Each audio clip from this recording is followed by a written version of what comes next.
Paul dit, vous êtes une lettre de Christ due à notre ministère écrite, non avec de l'encre, mais avec l'esprit du Dieu vivant, non sur des tables de pierre, mais sur des tables de chair, celles du cœur.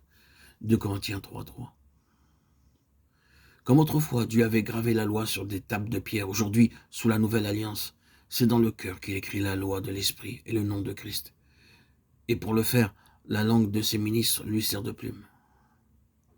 C'est là ce qu'il faut rétablir dans le ministère. Il ne suffit pas de sentir le besoin du Saint-Esprit, il faut savoir encore que pour faire son œuvre, il attend qu'on le reçoive comme il veut être reçu. Ce qu'éprouva Paul à Corinthe, Actes 18, 5, 11, Corinthiens 2, 3, nous montre que nous devons reconnaître avec crainte et tremblement notre faiblesse et notre incapacité pour que la puissance de Dieu descende sur nous. Tout le reste de son épître confirme ce qu'il dit là. C'est parce que Paul partait toujours en son corps, il portait toujours en son corps la mort du Seigneur Jésus, que la puissance du Christ agissait en lui. De Corinthiens 4, 10. L'Esprit de Dieu combat la chair, le monde, le moi. Ce n'est qu'après les avoir terrassés qu'il peut agir. Oh, puisse la langue de chaque ministre recevoir la préparation nécessaire pour que le Saint-Esprit s'en serve comme d'une plume écrivant sous sa dictée. Il y a ces mots, 2 Corinthiens 6, 7, qui caractérisent bien le ministère de l'Esprit sous la Nouvelle Alliance. L'Esprit vivifie, il donne la vie.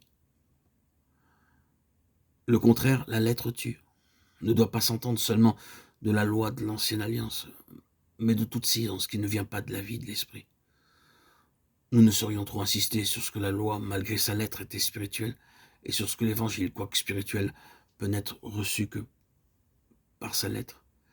L'Évangile peut être prêché avec clarté et fidélité, il peut avoir une influence morale très forte, sans être reçu autrement que par la sagesse humaine, et non par la puissance divine.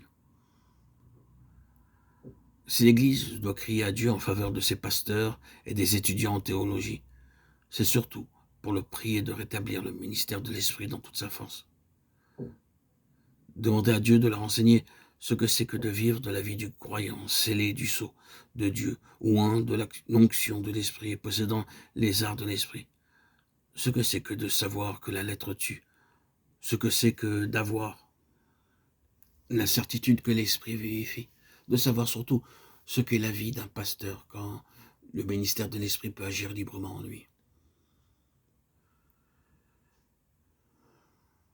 Après cela, Paul met en parallèle l'ancienne et la nouvelle économie et leur influence sur leurs adeptes. Il montre qu'aussi longtemps que l'esprit est aveuglé, le cœur aussi conserve un voile et que ce voile n'est ôté qu'au moment où l'on se convertit au Seigneur.